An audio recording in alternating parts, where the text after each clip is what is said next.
Hey, let me see your ID. What are you doing right here? What's the reason you need my ID? Don't play games. ID, now. What is the reason? You're loitering. This is a drug area. What? Hands right. A local patrol officer decided a black man standing on a downtown block at lunchtime had to be a drug dealer. He walked up, demanded identification without stating a clear legal reason, and treated the man's calm, minimal answers as suspicious. Within minutes, the officer escalated it into a detention in front of a crowd, with cameras recording from multiple angles. Before we get into how it started and why it mattered, thank you for spending your time with us today. Your support keeps this channel going. Where are you watching from? Drop your city or state in the comments. And if you watch stories about accountability, body cameras, and people staying calm under pressure, like the video and subscribe. Now, rewind. It was midday on a busy downtown block. Office workers were out for lunch. Cars were double parked for deliveries. People were moving in and out of storefronts. In that same area, a federal team was running a street-level surveillance operation tied to a larger investigation. Special Agent Malcolm Reed was assigned to watch a specific section of the block and report movements. He was dressed to blend in. No visible badge, no police-style gear. He looked like a regular person standing outside during lunch. Reed was not there to talk to anyone. He was there to observe. His job depended on not drawing attention, and he could not give details about why he was in that spot. Officer Ryan Kessler was on patrol in the area. He was not part of the federal operation. He drove past the block, noticed Reed standing still near a storefront, and made an assumption based on appearance and presence alone. Kessler parked and walked directly toward Reed. He immediately demanded identification and asked what Reed was doing there. He did not describe a specific call, a specific complaint, or any clear facts connecting Reed to a crime. He treated it like Reed owed him an explanation. Reed kept his responses short. He did not argue. He did not raise his voice. He did not explain his assignment. He asked if he was being detained and what the reason was for the demand. Kessler took that as resistance. He repeated the demand for ID and began building vague reasons out loud. He suggested Reed matched the description. He claimed Reed was loitering. He implied drug activity without pointing to any actual behavior. People nearby started paying attention. Some slowed down. A few took out phones. One bystander, Tanya Morales, began recording steadily from several steps away. Kessler's body camera was running as well. That footage later became central. Kessler stepped closer and told Reed to place his hands where he could see them. Reed complied. Kessler then moved Reed toward the wall and began a frisk. Reed did not pull away or argue physically. He stayed controlled and still. Kessler was not satisfied. He treated Reed's calm behavior as suspicious and called for backup. A second officer arrived. Kessler spoke as if he already had justification, but he still did not name a specific crime supported by specific facts. He described Reed as evasive because Reed would not give detailed answers. Kessler then escalated the encounter to a detention. He told Reed he was being detained, moved Reed's hands behind his back, and put him in handcuffs on the sidewalk in front of passing pedestrians. Reed stayed calm. He did not resist. He did not reveal his identity. At that point, protecting the federal operation still mattered, and he did not want to expose the surveillance assignment on an open sidewalk. Kessler treated the cuffs like confirmation that his assumption was correct. He began moving Reed toward his patrol car to continue the detention and start the paperwork process that would justify it. But the detention itself had already created attention.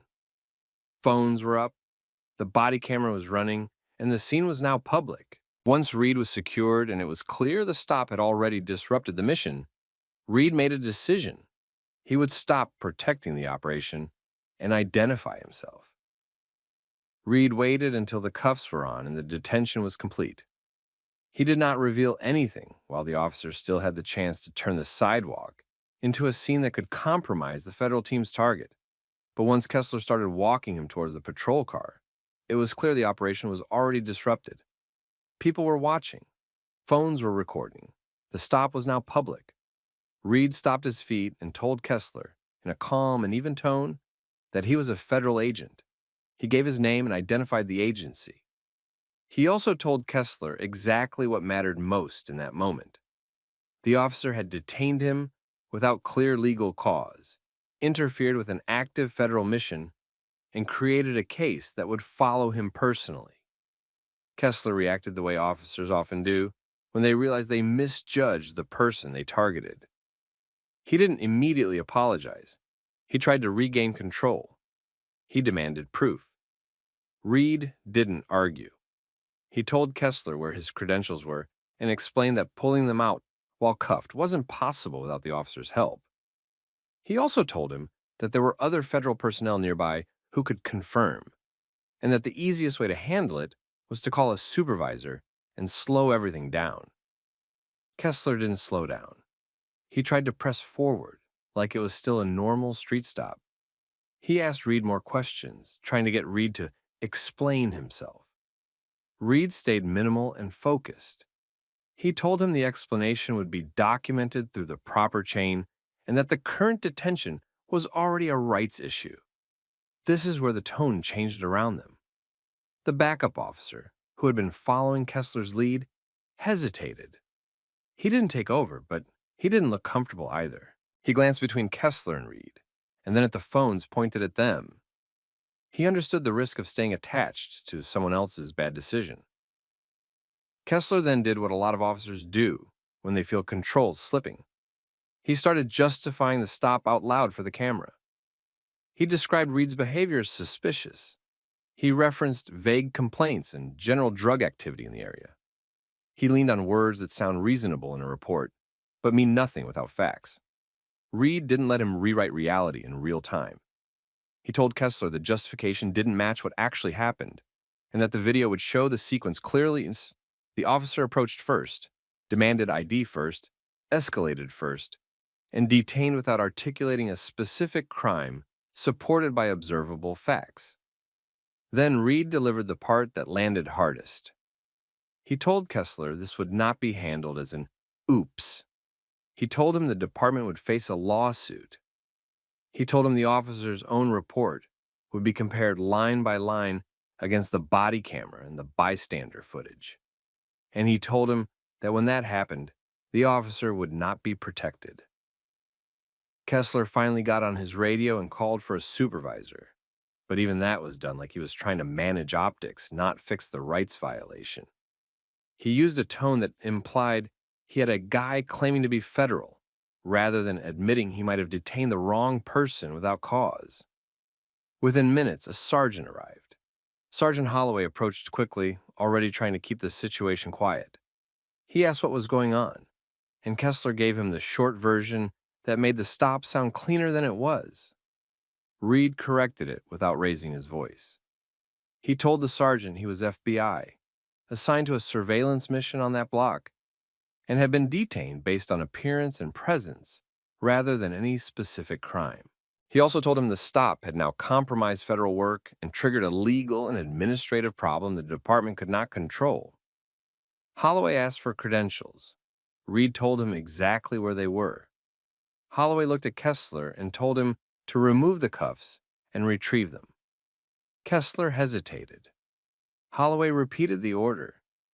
Kessler unlocked the cuffs. Reed immediately handed over his credentials. Holloway checked them carefully because now the sergeant understood this wasn't a normal stop and it wasn't going to be handled with casual explanations. Holloway stepped away and made calls. You could see it in his posture.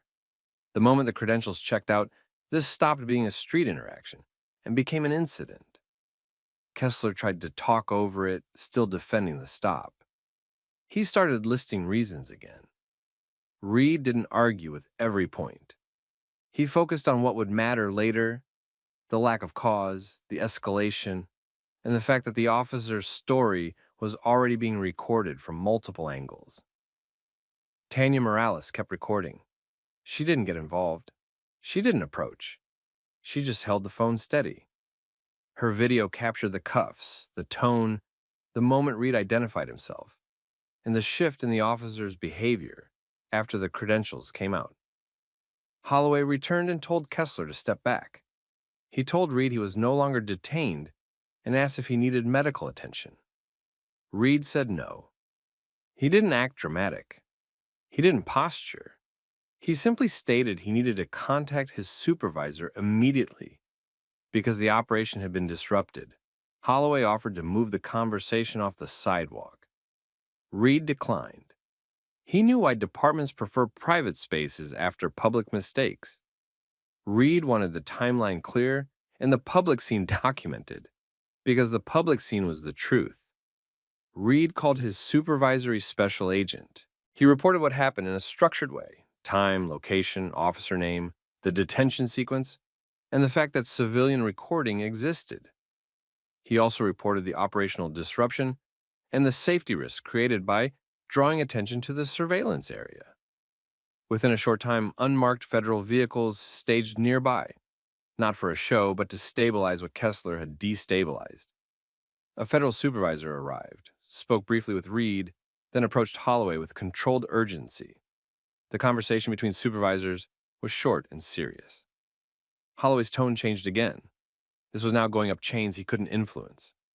Kessler stood off to the side, watching his earlier confidence drain out. He had made a decision in public based on a biased assumption. He had escalated it in public, and now he had a federal agent, a sergeant, body camera footage, and civilian video, all pointing at the same problem.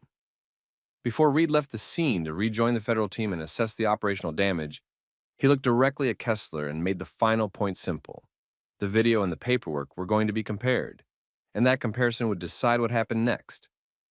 By the end of that day, Kessler had already started protecting himself the way officers often do after a bad stop. He wrote his report like the camera didn't exist. He described the encounter as a proactive stop based on reasonable suspicion. He claimed Reed matched a vague description connected to drug activity. He wrote that Reed was evasive, uncooperative, and caused him to fear for safety. He also framed the cuffing as a necessary step to secure the scene while he investigated. The problem was that the body camera showed the sequence clearly, and the sequence is what makes or breaks these cases. The video showed Kessler initiating contact without a specific call or complaint. It showed him demanding identification before articulating any clear facts tied to a crime. It showed Reed staying controlled and minimal, not hostile, not threatening, not trying to flee. It showed the escalation coming from Kessler, not from Reed. Then the bystander video filled in what body cameras sometimes miss: the wider scene. It captured how quickly the public noticed. It captured the cuffing in full view of pedestrians. It captured the moment Reed identified himself and how the officer's posture changed after credentials were confirmed. Within 48 hours, the footage was no longer a rumor. It was in the hands of multiple people who had authority to act on it. Reed's supervisory chain reported the interference as a formal incident because it disrupted a federal mission and created a safety and integrity issue. At the same time, Reed's attorney preserved evidence and sent notices that made it clear the department was on the clock for records retention, including Bodycam, dispatch logs, CAD entries, and any related reports. That combination mattered. Federal involvement meant the department couldn't stall. Legal preservation meant the department couldn't lose things without it becoming another violation. Internal Affairs opened a case, not a casual review, a formal one with full video, report comparison, and data pulls. And once IA started digging, Kessler's stop wasn't an isolated problem anymore. It was a door into his entire pattern. They pulled his stop history.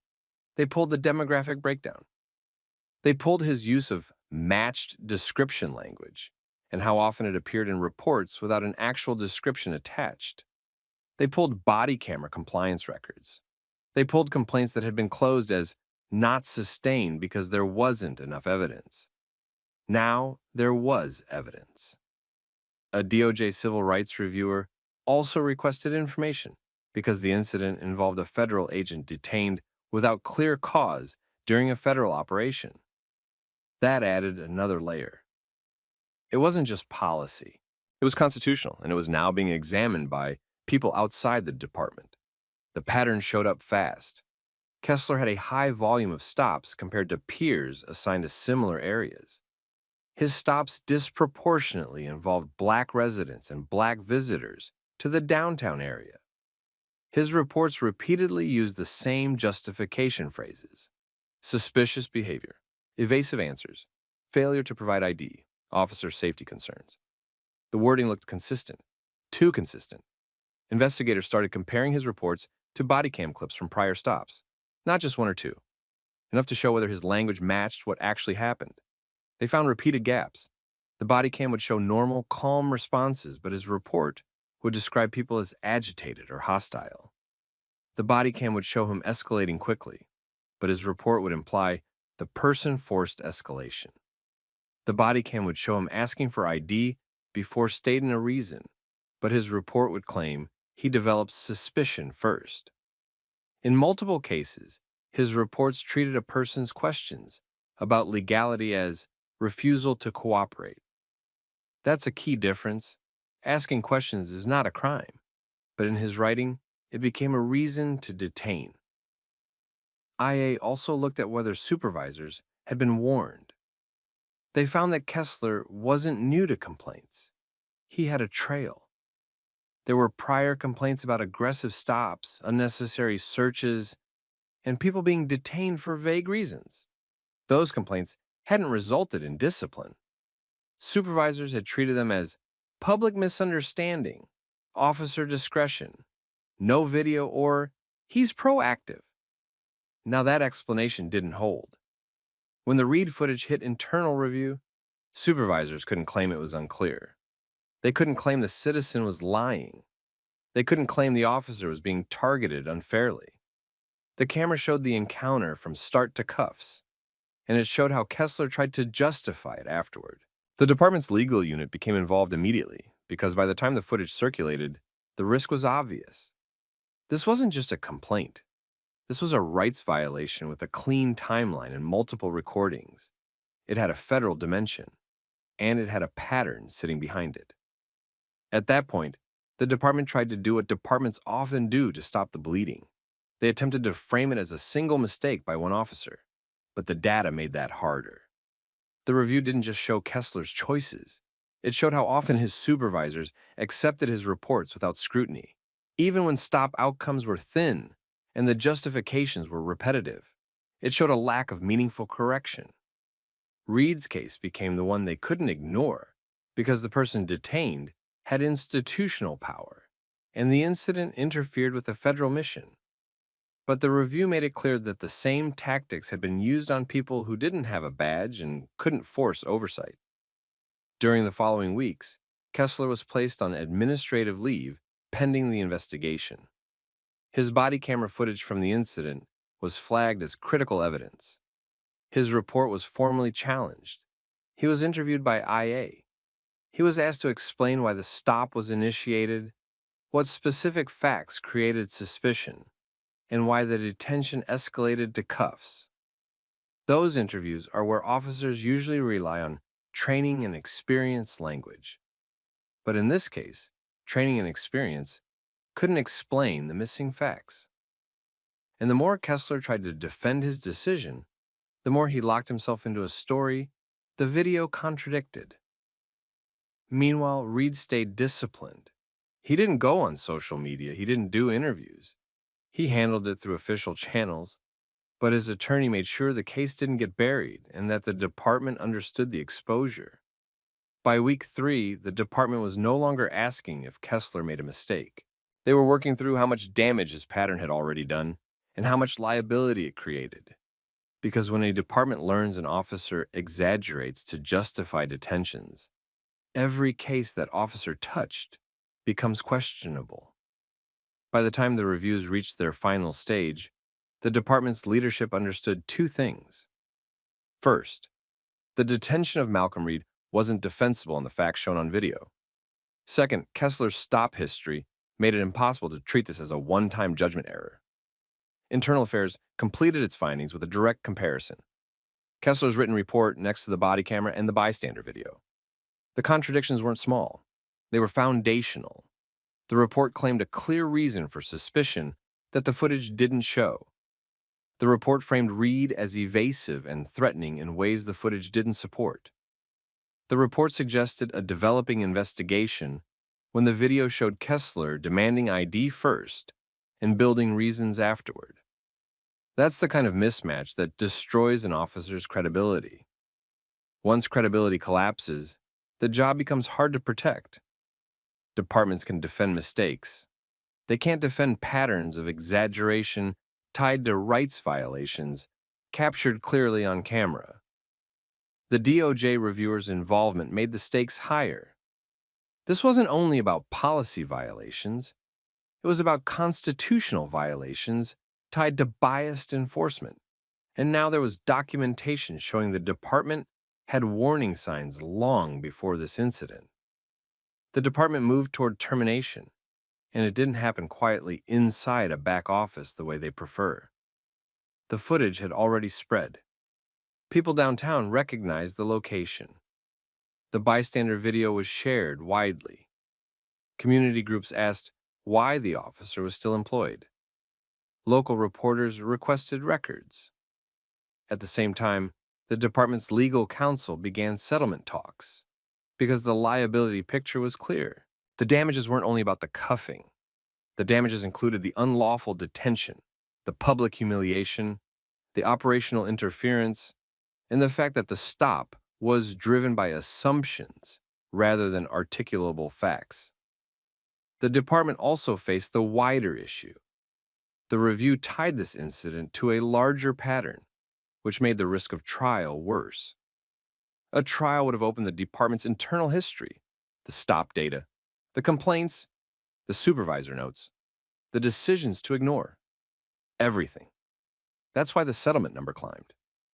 In the end, the case closed with a $4 million settlement. It was large enough to make the department's budget people angry, and public enough to make leadership stop pretending this was minor. Then came the personnel decision. Kessler was terminated. The department's termination letter cited policy violations tied to improper stops, escalation without sufficient legal cause, and report accuracy issues. The final decision relied heavily on the fact that his written account did not match the footage, and that the same issues appeared across multiple prior stops when those videos were reviewed. And Kessler wasn't the only one affected. The review didn't stop at the person holding the cuffs. It also examined who signed off on his behavior for years. Supervisors who repeatedly dismissed complaints and accepted thin justifications faced discipline.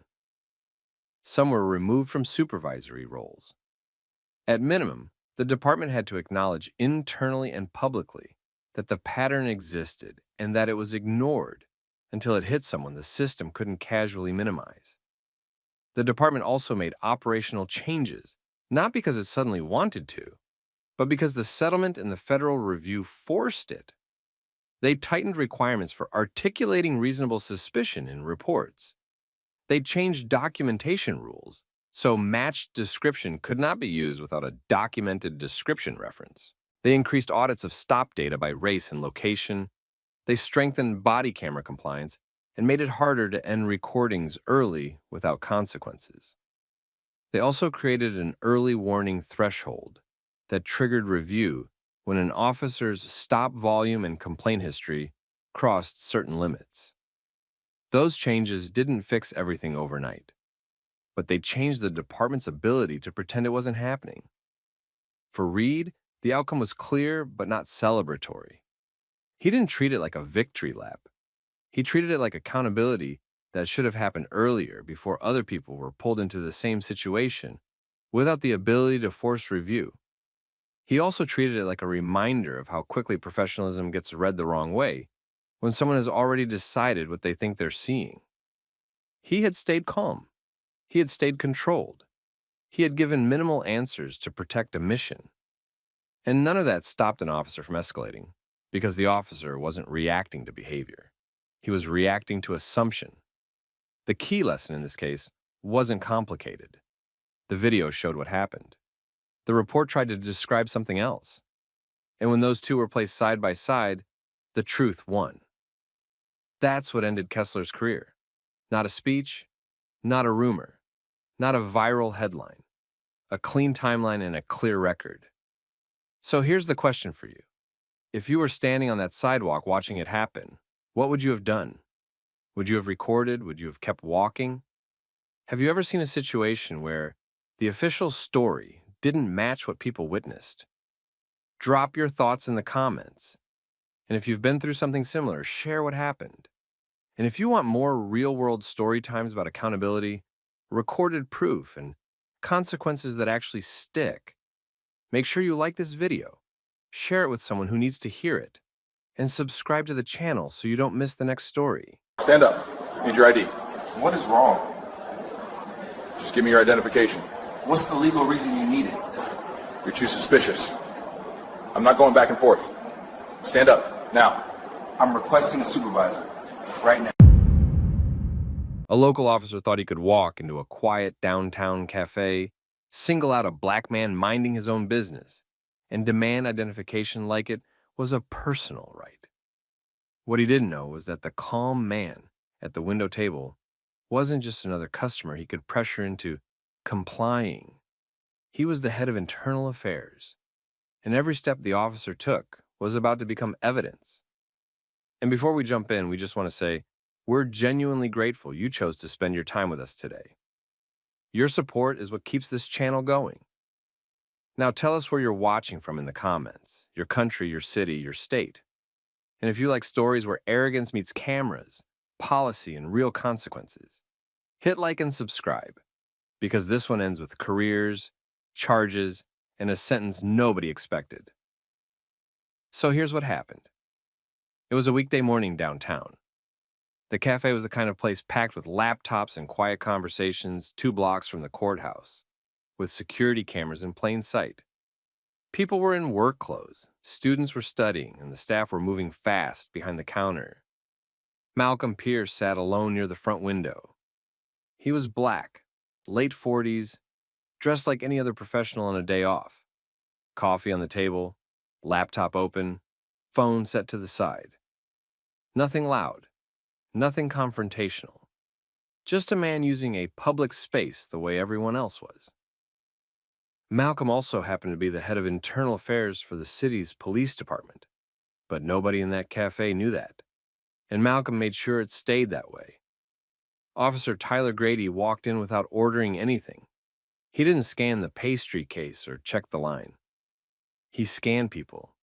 He moved with the attitude of someone used to turning normal situations into contacts that looked productive on paper. He locked onto Malcolm and went straight to the table. Grady demanded identification immediately without giving a clear reason. He positioned himself close enough that Malcolm couldn't stand up and leave without bumping into him.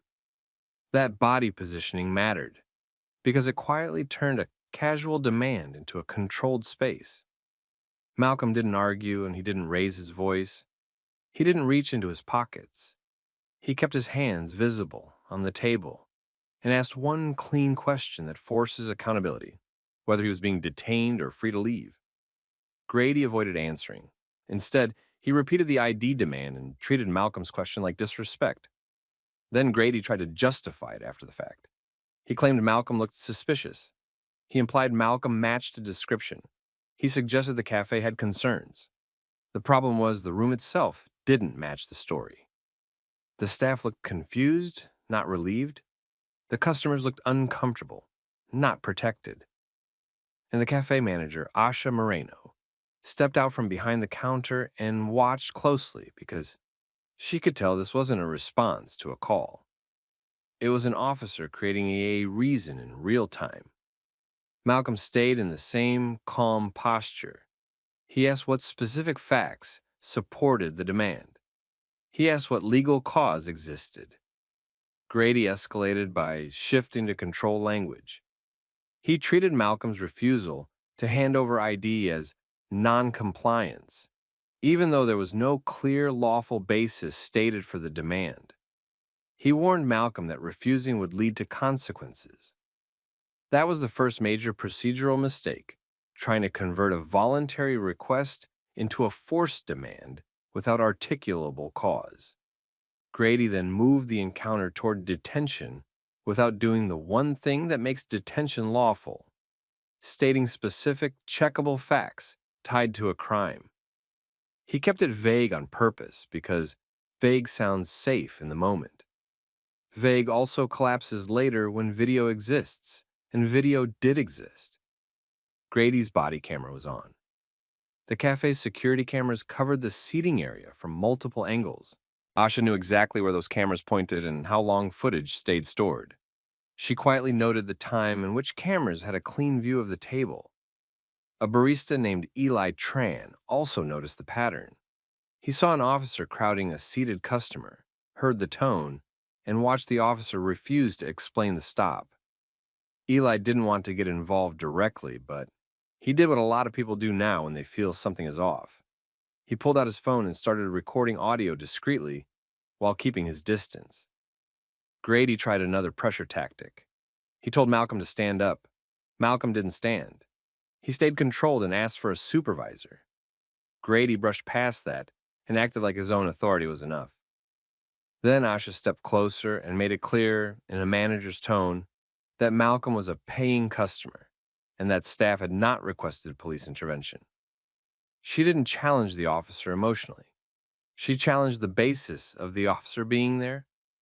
Grady responded by dismissing her input and continuing the stop anyway. That was the moment the encounter shifted from questionable to openly reckless, because Grady was now overriding the very business concern he had implied earlier.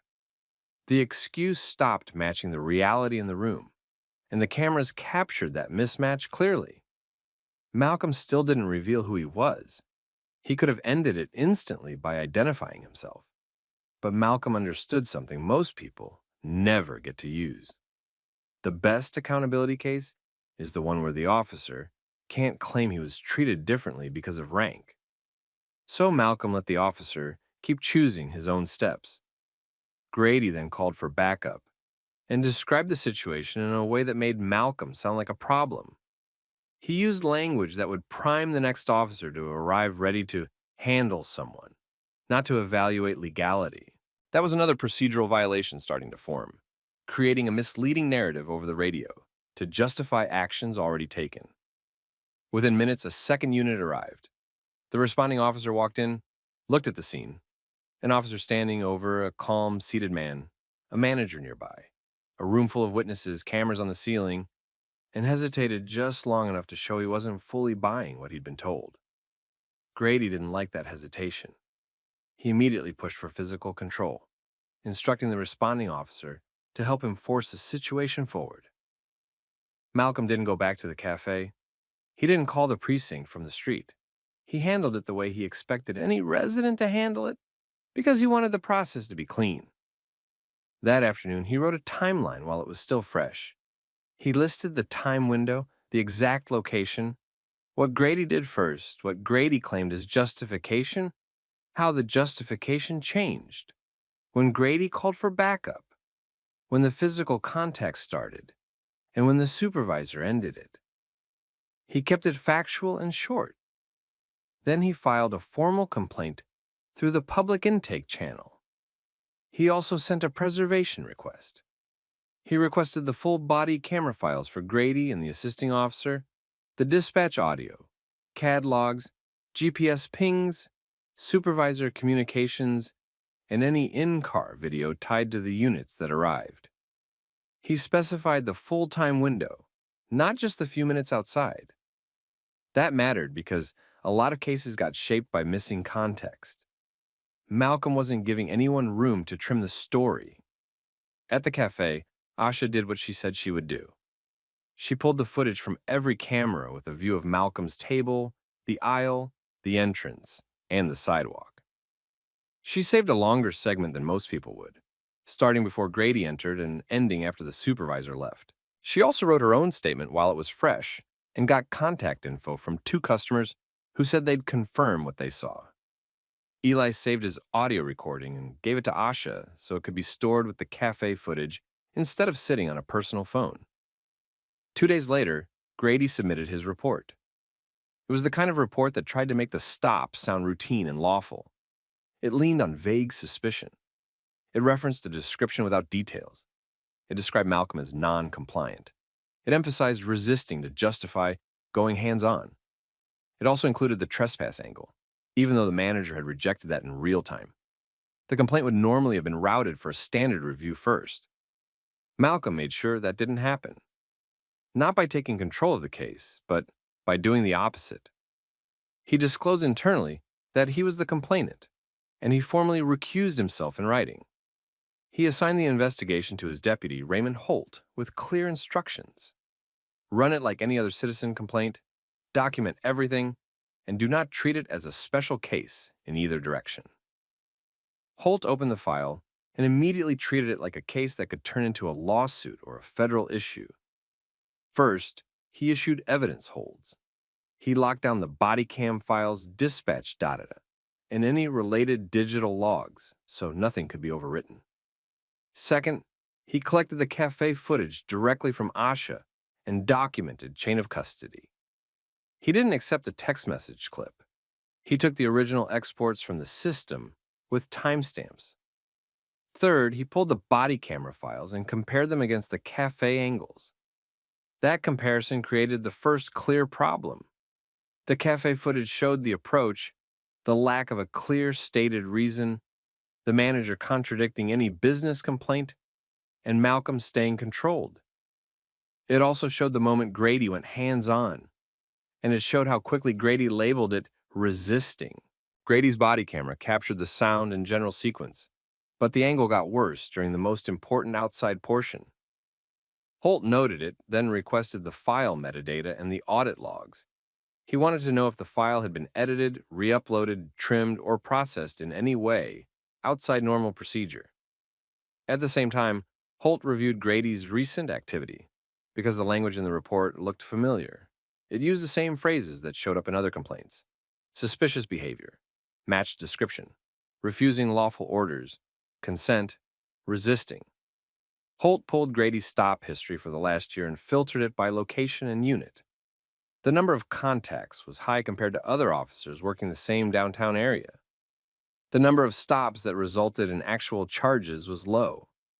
The number of searches marked as consent was unusually high. That didn't prove anything by itself, but it told Holt where to look next. He pulled a sample of past incidents tied to Grady and the same small cluster of officers in that downtown unit. He matched them to any available video, any citizen recordings, and any prior complaints that had been closed. Then he started seeing the same pattern over and over. Stops justified with vague descriptions. Reports that sounded polished, but didn't include specific facts. Bodycam issues that seemed to happen during the critical moments. People being labeled as resisting when the video didn't show aggression. One case had a report claiming a man agreed to a search, but the audio didn't show a clear agreement. Another case had a report claiming a woman made a threatening movement, but the video showed her hands up. Another case had a camera malfunction that began right before an alleged discovery. Holt documented each discrepancy. He didn't jump to conclusions. He built a list. Then he received the audit logs related to Grady's Bodycam file from the cafe incident. The logs showed access and handling that didn't match standard workflow. The file had been opened and processed more than once before it was officially turned over for review. Holt flagged it immediately. That was the first moment the case shifted from a bad stop to a potential evidence issue. Holt briefed command staff with a summary that stayed clean and professional. Clear contradictions between report and video, concerns about body cam handling, and indicators that this might not be an isolated event. Command staff tried to contain it at first. They discussed quick discipline, retraining, and moving Grady out of downtown. Holt shut that down by pointing to the evidence handling concerns. If evidence was being manipulated, internal fixes weren't enough. Holt scheduled formal interviews. Asha, Eli, the two customers, the assisting officer, the supervisor, and Grady. Grady's interview followed the same line as his report. He insisted the stop was lawful. He repeated the vague justification. He emphasized resisting. When Holt pressed for specifics, Grady couldn't provide clear details that matched the footage. Holt also asked about the camera angle shift outside. Grady said it was incidental. Holt didn't argue. He logged the answer, then logged the audit data that suggested the file had been handled in a way that required explanation. By the end of the second week, Holt had enough to take the next step without guessing. He prepared a referral package focused on two things: pattern indicators tied to the downtown unit and possible evidence handling violations connected to Grady's camera files. That package didn't accuse. It presented facts, comparisons, and timestamps. Holt didn't send a vague summary up the chain. He sent a tight packet. It had the cafe security timestamps, the Bodycam timestamps, the dispatch log, and the exact places where Grady's report didn't match what the cameras showed. It also included the Bodycam handling logs that showed the file was accessed and processed more than it should have been before it was turned over for review. Once that packet landed, the department couldn't treat this like a normal complaint. Command staff pulled in legal counsel and ordered a review of the downtown proactive unit, not just Grady. They requested stop data, search rates, complaint history, and body cam availability for the entire unit over a defined period. They tried the usual first move: quiet containment. Grady was pulled off the street and placed on administrative duty pending investigation. The department also ordered him not to discuss the case and not to access any related files. Holt kept building the case on proof, not opinions. He interviewed Asha and secured the original security exports with chain of custody documentation. He took Eli's audio file and logged it the same way. He interviewed the assisting officer and documented that Grady's radio framing didn't match what the assisting officer saw upon arrival. He interviewed Sergeant Klein and documented that Klein ended the stop because the justification wasn't holding and the situation was becoming a public problem. Then Holt went wider. He pulled a sample of prior stops from Grady and the same unit. He compared reports to any available video and dispatch logs. The pattern showed up fast. Vague justifications repeated across stops, high consent search claims, low actual charges, and video gaps or malfunctions during key moments. He also found repeated report language that looked copied and reused, like officers were writing from a script instead of documenting real specific facts. In several cases, the scripted language didn't match video. That's when the risk changed. This wasn't just a bad stop. It looked like a unit practice. Holt escalated again, this time with a second referral, focused on constitutional violations and evidence handling issues. He didn't label it as criminal in the memo. He laid out facts and logs that made outside review unavoidable. When outside investigators requested records, the tone inside the department shifted immediately. Supervisors got cautious. Officers stopped talking freely. Command staff started holding meetings with lawyers present. Grady reacted badly. He complained that he was being targeted, tried to figure out who filed the cafe complaint, and kept assuming it was some guy trying to make trouble. He still didn't know it was Malcolm, and Malcolm still stayed fully recused. So nobody could claim this was personal. By the end of the month, multiple members of the downtown unit were under review. Some were reassigned, some were suspended. Supervisors were being questioned about how reports were approved without verifying video. The first real break didn't come from a confession. It came from records. Federal investigators lined up 3 things across stops tied to Grady's downtown unit: dispatch data, body cam availability, and the wording in reports. They were looking for repeat contradictions, not one-off mistakes. They found them fast. They found reports claiming calls for service when dispatch showed no call. They found matched description language with no description that could be verified. They found repeated consent search claims where audio didn't show clear consent and where people were asking if they had a choice and not getting a straight answer. Then they focused on files. The cafe incident was the cleanest example because there were two independent recordings, the officer's body cam and the cafe's security system. When investigators compared them, the timeline held, but the most important moment had a problem. The body cam angle got worse right when Grady went hands-on. The cafe footage stayed clear the entire time. Investigators pulled evidence handling policy and compared it to what the log showed for the body cam file. The file had a handling trail that didn't match normal workflow. It showed access and processing outside the standard review path before the footage was officially requested through the complaint. That pushed the case from policy violations into evidence issues. They went back to older stops tied to the same unit and found similar patterns.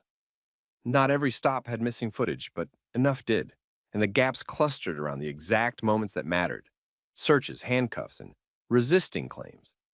The reports also used the same wording over and over, like they were written from a shared script. Federal agents interviewed civilians who had filed older complaints and never heard back. Some still had phone videos, some had screenshots, some had paperwork from detentions that never led to charges. The stories were consistent: vague reasons, pressure tactics, and then reports that made it sound lawful afterward. Then they interviewed officers. A junior officer gave a practical statement. The unit had a habit of keeping report language consistent, and certain officers would help clean up reports so supervisors wouldn't question them. Investigators didn't build the case on that statement alone. They used it to target proof. They subpoenaed internal communications, draft histories were available, access logs, and supervisor approval patterns. They looked for who touched reports before submission and who approved without checking video.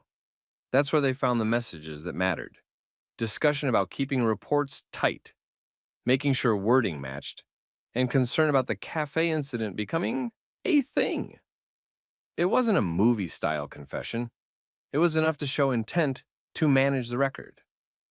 Then Grady did the worst possible thing while under review.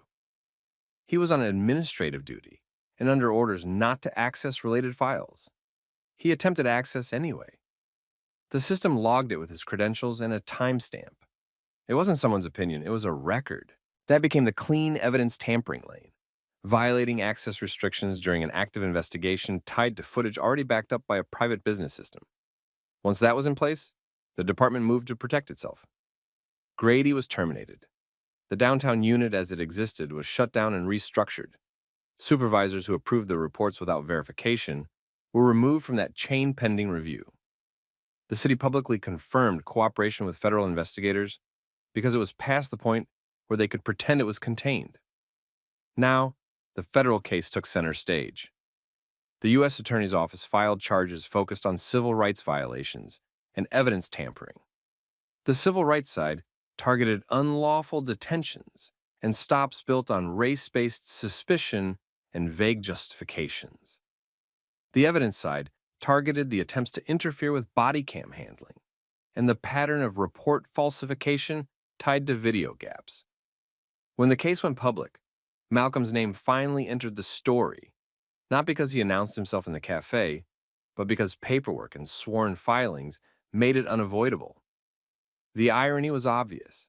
The person Grady tried to bully into handing over ID was the person responsible for investigating officers who violated policy and law. The defense tried the standard approach. They argued Grady acted in good faith. They claimed the footage didn't show everything. They tried to frame the body cam angle shift as accidental. They pointed to officer discretion and said the stops were based on training and experience. The prosecution kept it simple. They played the cafe footage next to the body cam footage and let the jury watch the story change in real time. They showed the manager contradicting the business concern angle. They showed the lack of a stated crime. They showed the escalation when Malcolm asked basic legal questions. They showed how resisting was claimed without matching behavior. Then they showed the logs, file access that didn't follow policy, access attempts during investigation, and messages that showed people were thinking about controlling the narrative. They also brought in the pattern evidence. Multiple stops with the same vague language, the same consent claims, the same report style, and the same convenient video problems. That's what made it bigger than one incident. The jury wasn't asked to decide whether Grady had a bad day. They were shown a method. Grady was convicted. At sentencing, the judge didn't treat it like a paperwork issue.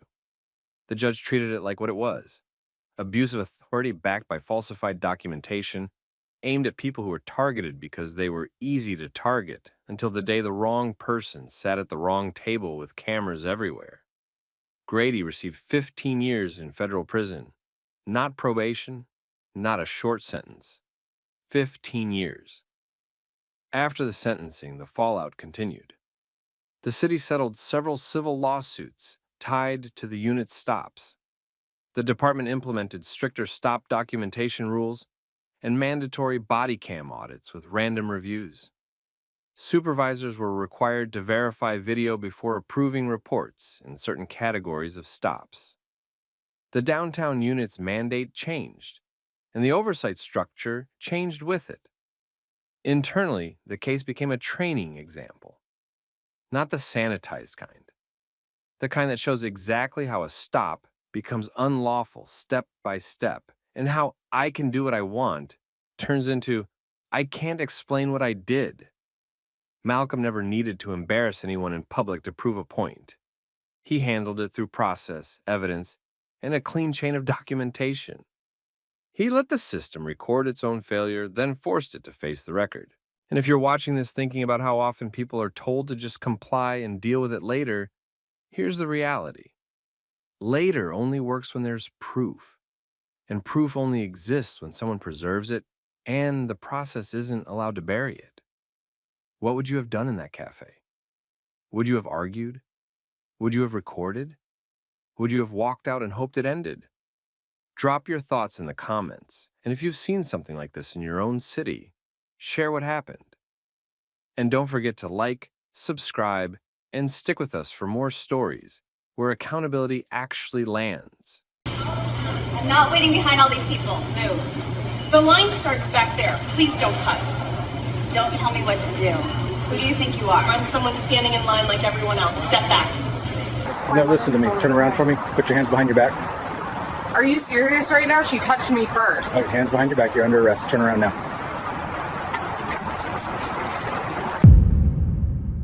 An entitled woman thought she could walk into Maple Street Cafe, cut a packed lunch line, and put her hands on a stranger to get her way. She thought the room would stay quiet, the staff would fold, and the person in front of her would step aside. What she didn't know was that the calm woman in the casual dress wasn't just another customer. Naomi Keene was a federal judge, off-duty, low profile, and completely familiar with what happens when someone tries to win through intimidation and then rewrite the story afterward. And the moment Marissa Halden noticed phones coming out, she didn't calm down. She started setting up the lies she planned to tell next. At this moment, we want to tell you that we're incredibly grateful you chose to spend your time with us today.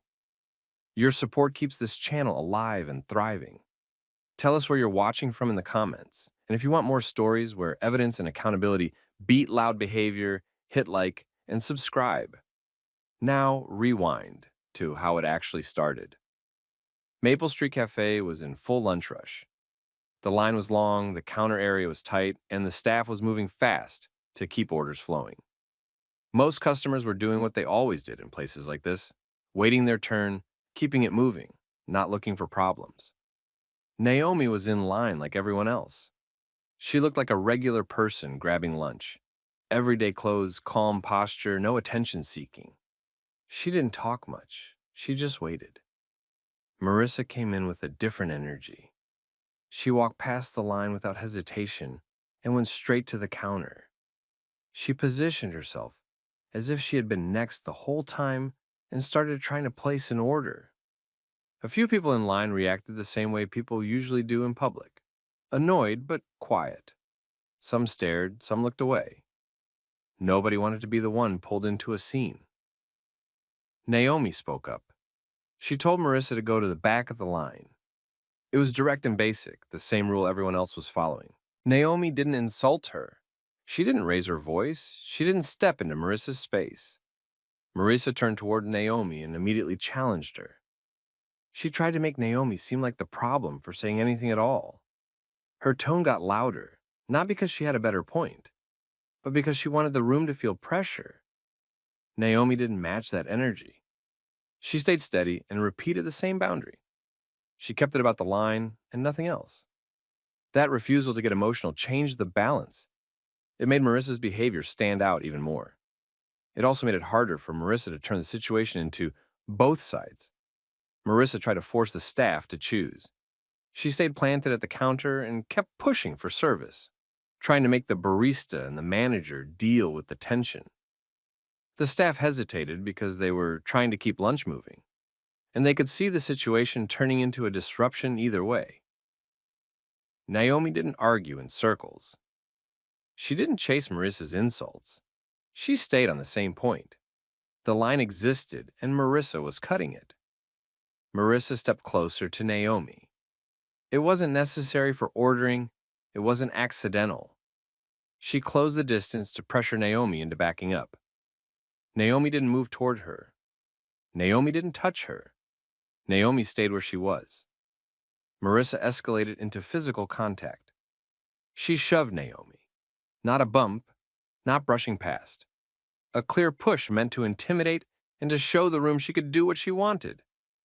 The cafe shifted instantly. People stopped pretending it wasn't serious. Phones came up. A couple of customers began recording from different angles. Someone near the side seating looked up at the ceiling cameras and pointed them out to the person beside them. The manager moved toward the counter, focused and alert. Naomi didn't retaliate. She didn't put hands on Marissa. She steadied herself, stayed composed, and kept her hands down. She didn't give Marissa anything that could be edited into a different story. Marissa realized people were recording and started trying to control what they believed.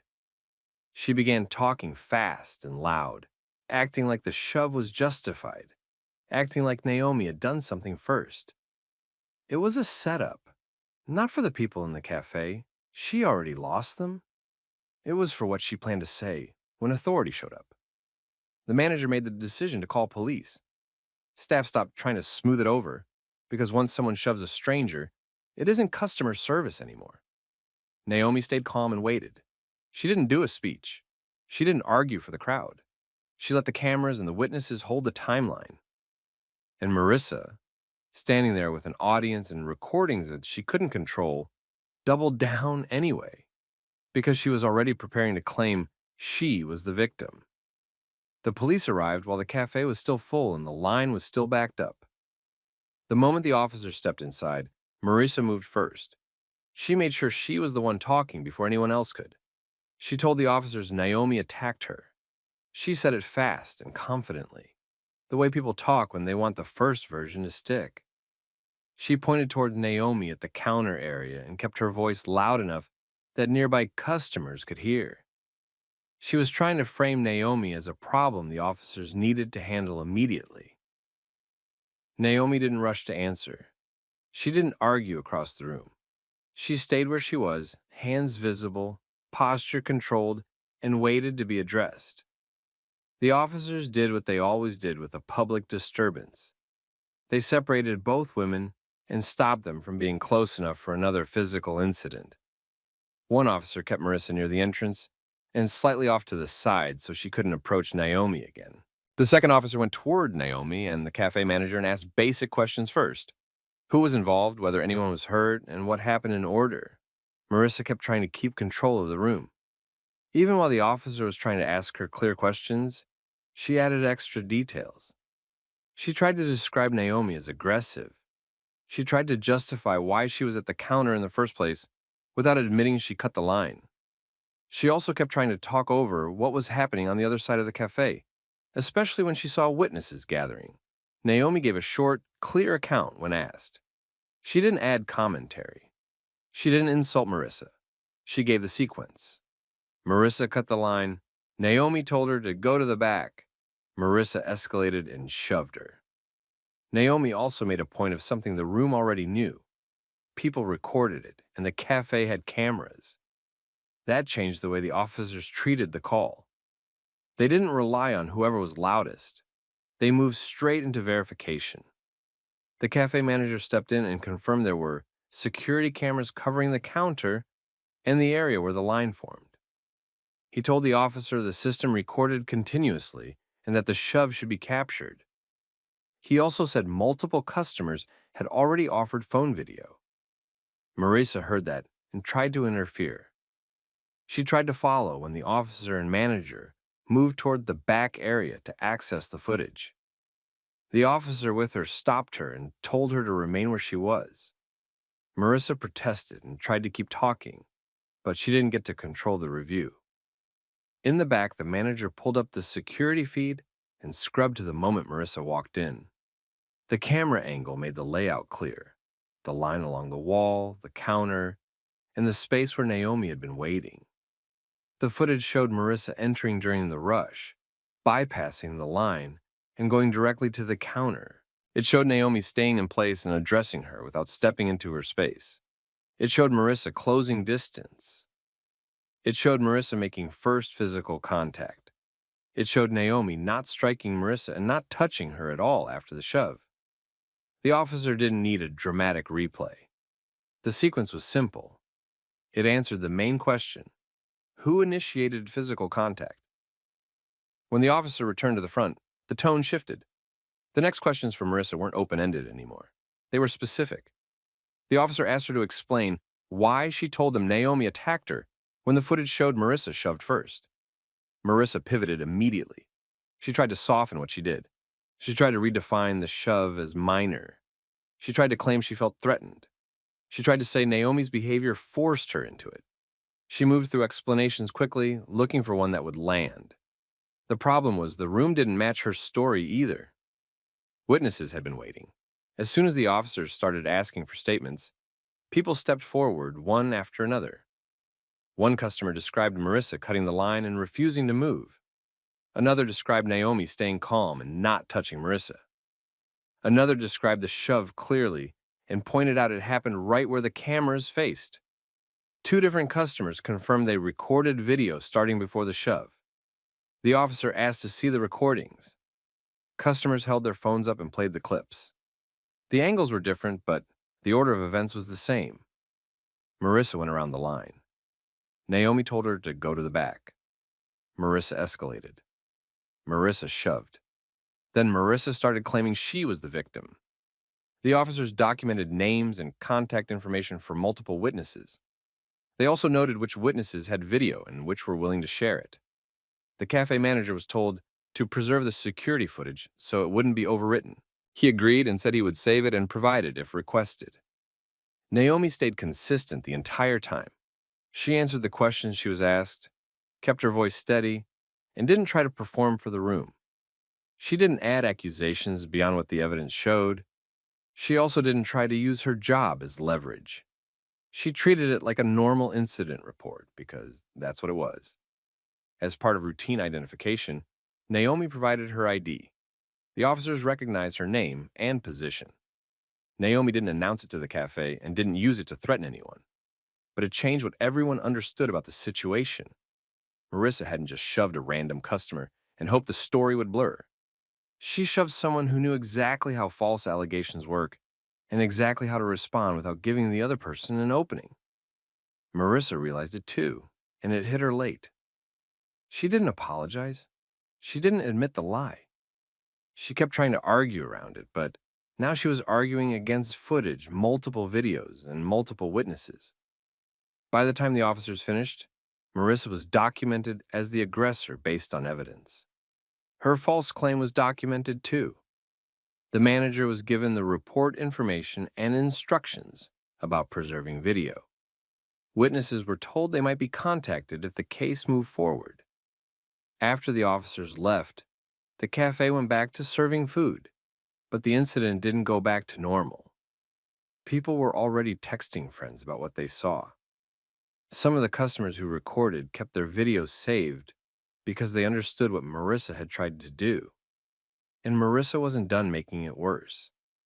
Instead of letting the report and the evidence speak, she tried to protect herself outside the cafe by pushing a version that made Naomi look dangerous. That decision is what turned a shove into a bigger consequence. The incident didn't stay inside Maple Street Cafe.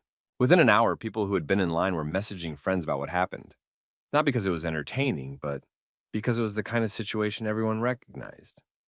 Someone created a problem, got physical, then tried to blame the person they targeted. A couple of witnesses who recorded didn't post immediately. They saved the videos, sent them to the cafe manager when he asked, and kept copies because they assumed someone would try to twist the story later. They were right. Marissa went home and started doing damage control the worst way possible. She didn't quietly accept the police report. She didn't apologize. She tried to build her own version outside the cafe. She posted online about being attacked at a cafe and implied she was targeted for speaking up. She didn't use Naomi's name at first, but she described her in a way that invited people to guess. She suggested the cafe staff and customers were against her. She framed herself as someone who was mistreated and humiliated in public. She also contacted the cafe the next day, demanding the manager correct what people were saying. She implied she would file complaints and leave bad reviews. The manager didn't argue with her. He told her the police had taken a report and the footage was preserved. He also told her not to contact staff again without going through proper channels. Marissa didn't stop. She left reviews that hinted the cafe allowed violence. She messaged one witness she recognized from the line, trying to pressure them to take down a comment. She kept pushing the same idea. If she repeated it enough, it would become believable. Naomi didn't respond online, not once. She didn't trade posts with Marissa. She didn't call reporters. She didn't try to win in the comments. She treated it the way she treated everything at the scene: evidence, procedure, documentation. In the days after, Naomi requested the official police report and the incident number. She also sent a preservation notice through counsel to Maple Street Cafe, making sure the footage would be retained properly and not overwritten. The cafe already planned to hold it, but the written notice made it formal. Naomi's attorney also contacted several witnesses. Not to coach them, not to dramatize it, but to confirm availability and collect statements while memories were fresh. The witness statements were consistent. Marissa cut the line, refused to move, escalated, shoved first, then claimed that Naomi attacked her after the fact. Marissa's false accusation was the part that mattered beyond the shove. A shove was already serious, but the attempt to label Naomi as the attacker created a second harm. It was an attempt to damage Naomi's reputation in front of the public and in the official record. Without video, that kind of accusation can change how officers respond, how bystanders interpret events, and how a situation gets written up. In this case, it didn't work because the proof existed, but the intent was clear, and Naomi wasn't willing to ignore that. Naomi filed a civil lawsuit. It wasn't a dramatic filing full of speeches. It was direct and specific. The claim centered on assault and battery, based on Marissa's intentional shove, damages, including physical pain, and the disruption caused by the incident. Reputational harm, tied to Marissa's false claims at the scene and the continued attempts to present Naomi as violent afterward. The lawsuit attached the strongest pieces of evidence: the security footage, witness statements, and confirmation that multiple phone videos captured the shove and the immediate aftermath. It also referenced Marissa's statements to police that contradicted the footage. Marissa acted shocked when she was served. She told people Naomi was overreacting. She hinted Naomi was abusing power. She tried to make it sound like Naomi's job was the reason she was being held accountable, instead of the actual reason. Marissa had shoved someone and then lied about it. That argument didn't hold up because the lawsuit didn't rely on Naomi's title. It relied on what Marissa did on camera. During the early legal process, Marissa's attorney tried to limit what could be used. They pushed back on releasing footage, they questioned witnesses, they suggested the crowd was biased. They tried to chip away at credibility, but the footage wasn't a rumor. It was a timeline. Then came depositions. Marissa was questioned under oath about the line, her position at the counter, the shove, and her statements to police. The questions weren't emotional. They were step by step. Every time Marissa tried to stretch her story, she was brought back to what the video showed and what multiple witnesses said independently.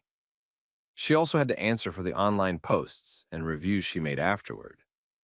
Even if she avoided naming Naomi directly at first, the content and timing made it clear what she was doing, trying to shape public perception to protect herself.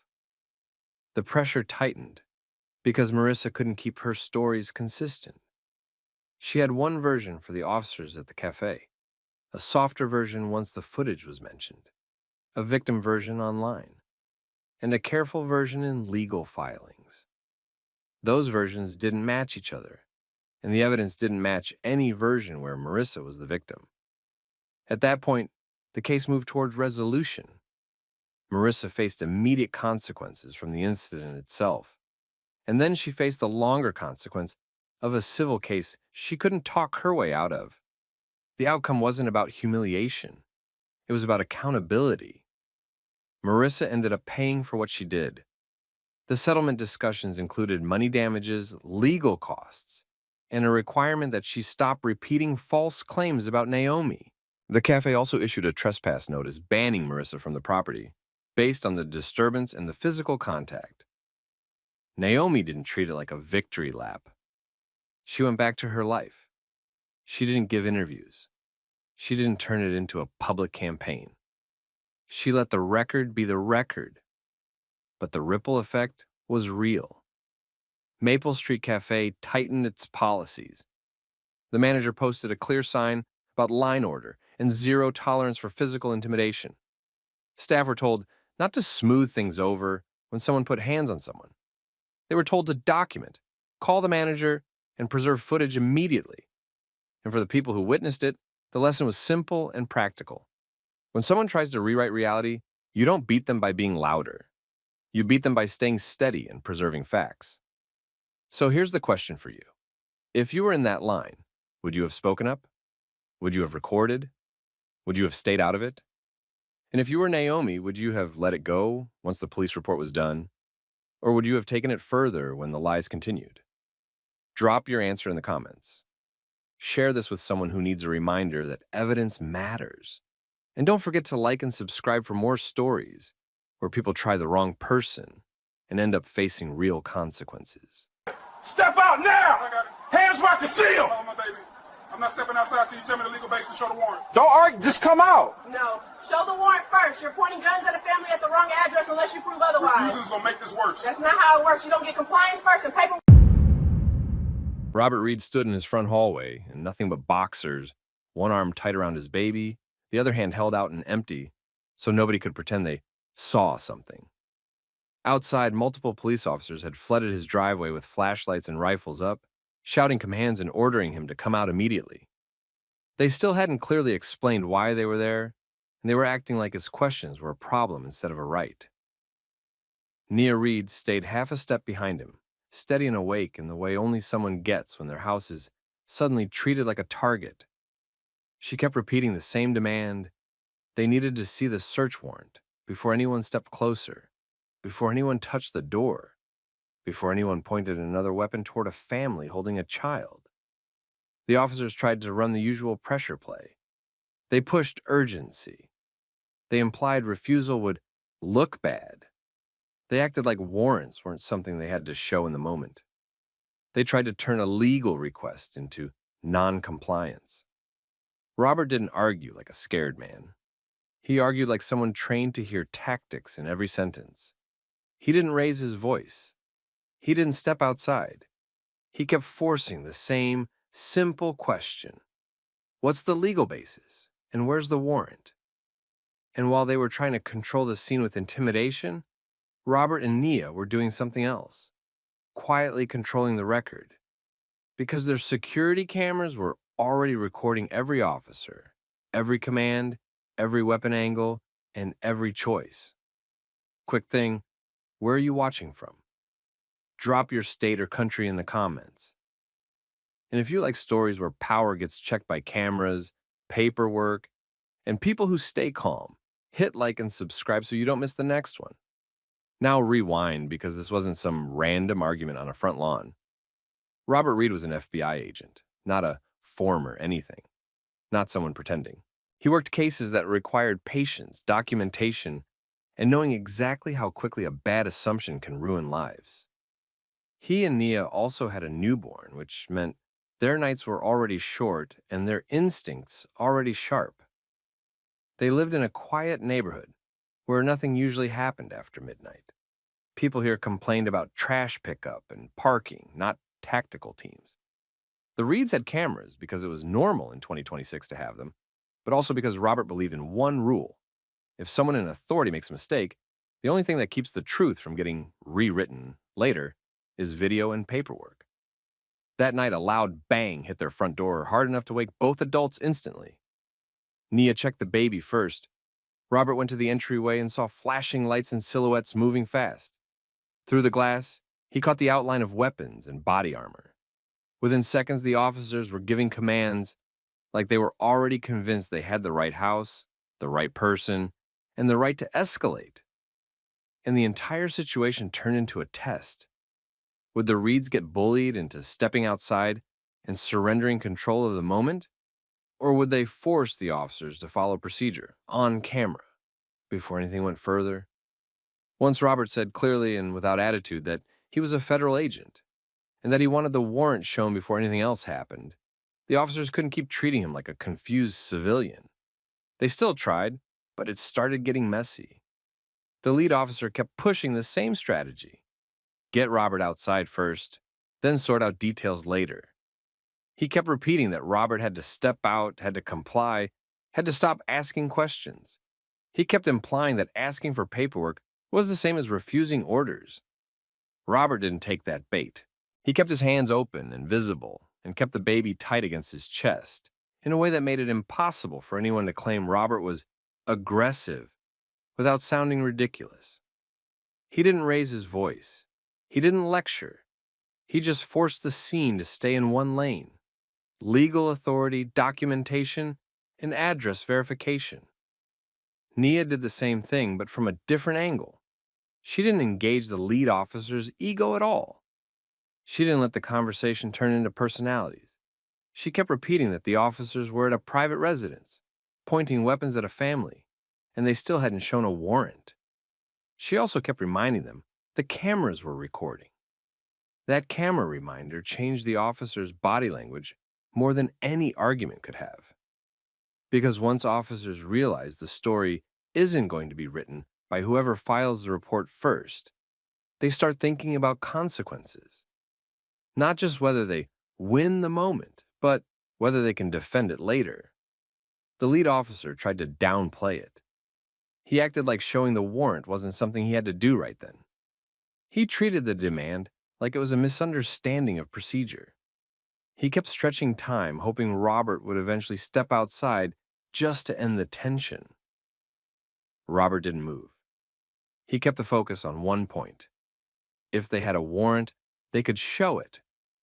If they didn't, they needed to explain what authority they were using to aim weapons at his home at 2 a.m. The officers started splitting into two groups without saying it out loud. One group stayed locked into the control the suspect mindset, still aggressive, still insisting the family had to come out. The other group started looking around and checking details, like they were suddenly worried the whole scene was built on a mistake. That second group included the sergeant. The sergeant's voice got quieter. His eyes moved differently. He started checking things that should have been checked before anyone touched the property, like the visible house number, the mailbox, the curb markings, the way the street numbers lined up. Robert noticed that shift right away because he knew what it meant. It meant someone in charge was finally doing the verification that should have happened before a single weapon came up. Still, the lead officer kept trying to force a win. He implied Robert was making himself look guilty by insisting on the warrant. He implied Robert was creating a bigger problem. He implied they could make the night harder if Robert didn't do what they wanted. Naya didn't react emotionally because that's what pressure tactics want. She kept it simple. Show the warrant. And after enough stalling, the officers finally produced it.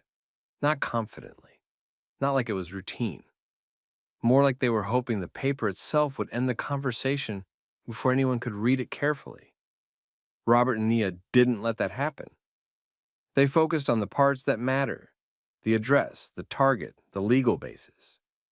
Nia prioritized the address immediately because that's the most common point of failure in wrong house situations.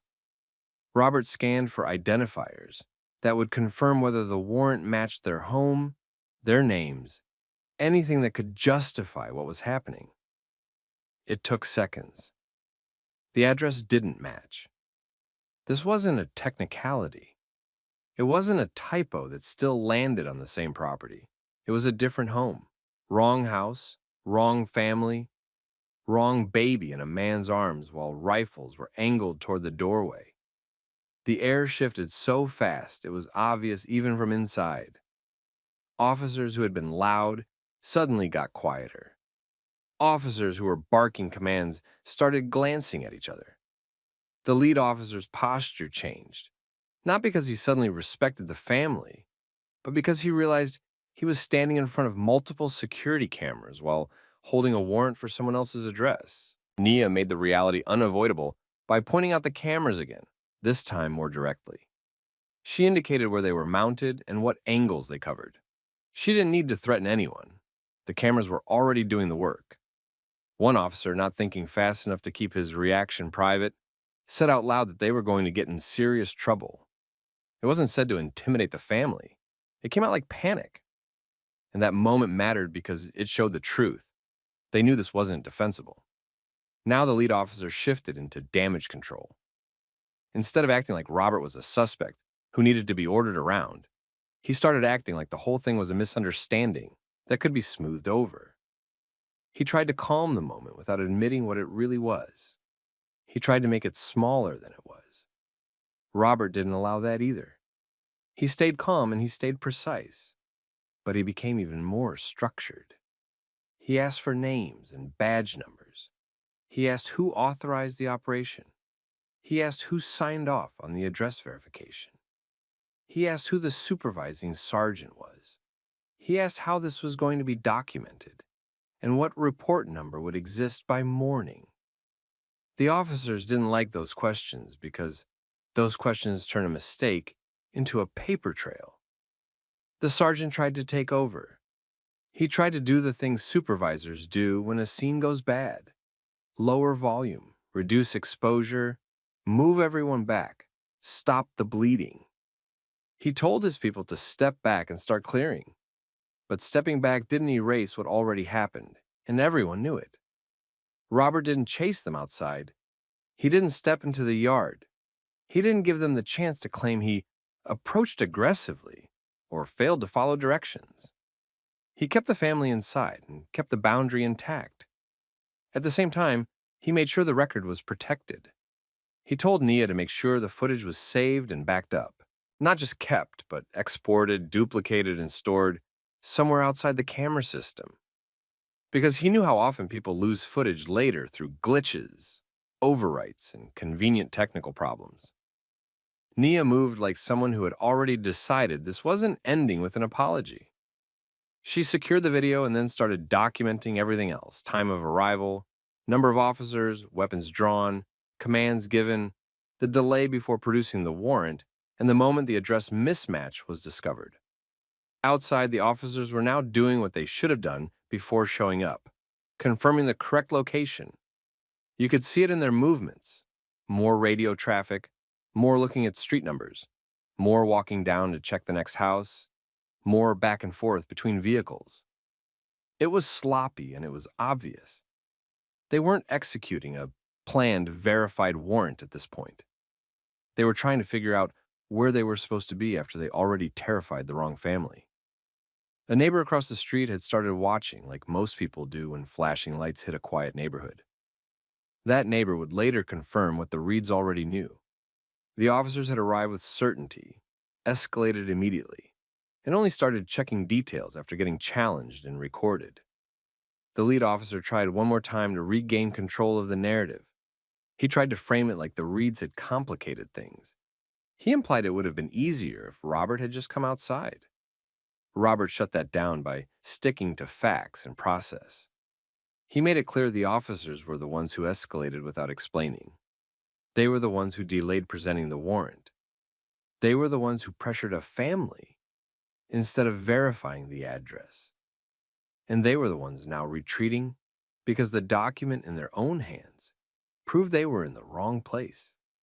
No yelling, no grandstanding, just a calm statement of what happened. The officers eventually cleared out from the Reeds' property, not with confidence, not with a clean ending, but with the kind of rushed withdrawal people do when they realize every extra second is another piece of footage. And when the last vehicle pulled away, the Reeds didn't relax. They shifted into the next phase. Robert and Nia knew what usually happens after a major police mistake. First comes a soft apology, then a vague explanation, then a report that tries to justify escalation, then a suggestion that everyone should just move on. So they treated the night like evidence, not like an incident. Robert started contacting the right people immediately. He documented the officer's agency, the time, and the basic facts. He prepared to file formal complaints the way he'd advise anyone else to do, except he also knew how internal systems work and how quickly details can get cleaned up in writing if nobody challenges them early. Nia stayed focused on protecting the video record and preparing a clean timeline, because timelines beat opinions every time. By morning, the Reeds weren't asking for someone to say sorry. They were preparing to force accountability, and that's where the city made its next mistake. Because instead of owning what happened immediately, the first official responses came wrapped in excuses and minimization. Like, this was just a small mix-up. The Reeds weren't going to let it be treated like that. By the next afternoon, the Reeds had already done the part most people don't do fast enough. They locked down the record before anyone could reshape it. Robert pulled the camera footage from every angle. Front door, driveway, side yard, audio, timestamps. Nia built a clean timeline with exact times and what was happening at each point. Not feelings, not opinions, just sequence. Then Robert did what he knew would matter later. He reported the incident up his own chain and contacted the local agency's command staff, formally with documentation. He didn't call to yell. He called to create a trail that couldn't disappear. The first response they got was what you'd expect from a system trying to reduce damage, a vague acknowledgement, a tone that suggested it was an unfortunate situation, a push to handle it quietly. But the Reeds weren't playing quiet, because this wasn't a misunderstanding at a traffic stop. This was multiple armed officers at the wrong house in the middle of the night, trying to pressure a family outside before showing the warrant, while the baby was in Robert's arms. And the biggest issue wasn't only the wrong address, it was the behavior after they got there, the pressure, the escalation, the refusal to show paperwork, while trying to control the scene with fear. That's what internal investigators would later focus on, because that's the part that turns a mistake into misconduct. The footage started moving through the usual channels. First family, then trusted friends, then legal review. Then journalists started asking questions. Not because people love drama, but because the video showed something a lot of viewers recognized. The system betting that a citizen won't know how to slow things down. This time, the citizens did. Robert filed a lawsuit. Not as a flex, not as revenge, but as a forced accountability mechanism. The suit wasn't just about emotional harm. It was about the unlawful entry risk, the escalation, and the tactics used to push compliance without legal transparency. The city tried to manage it at first. When agencies get caught, the first goal is usually to protect the institution, limit statements, control language, avoid admitting fault. That approach didn't work here, because the footage in the warrant spoke louder than any press release. Internal investigators were pulled in. They reviewed the timeline, the decision-making, and the lead officer's choices. And their conclusion cut through the excuses. The entry approach and the escalation were unjustified. That finding mattered more than an apology because it removed the usual cover story. It meant the problem wasn't only a bad address. It was how the officers acted once they were on scene, and how quickly they tried to bully procedure out of the way. The lead officer was fired, and the city settled the lawsuit for $4 million. That number wasn't about getting rich. Settlements like that are what happens when a government entity knows a jury will see the video, see the baby, see the warrant mismatch, and see the pressure tactics. Cities pay to stop the bleeding. They pay because the record is too clear. Now here's where the clip that inspired this story made a point that hit hard. It compared what happened to another incident that looked different on the surface, but had the same root problem. In Pasco County, Florida, deputies showed up to finalize an eviction. Same basic failure mode.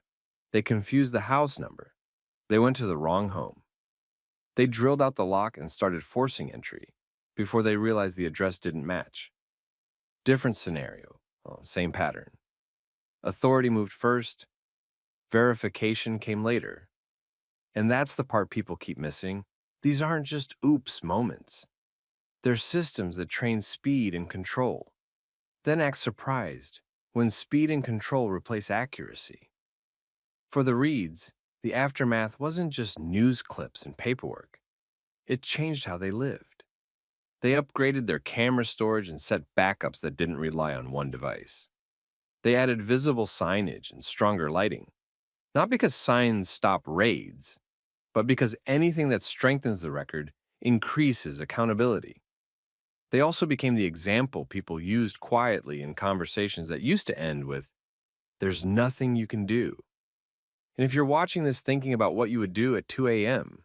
with a door full of guns and a baby in your house, that's the real question. Would you know how to slow the scene down without making it worse? Would you know how to protect yourself and still protect the record? Drop in the comments what you would have done. And if you've ever seen authority make a mistake and then try to act like you're the problem for noticing. Share the story with someone who thinks cameras don't matter and paperwork isn't power. And subscribe for more story times where accountability actually catches up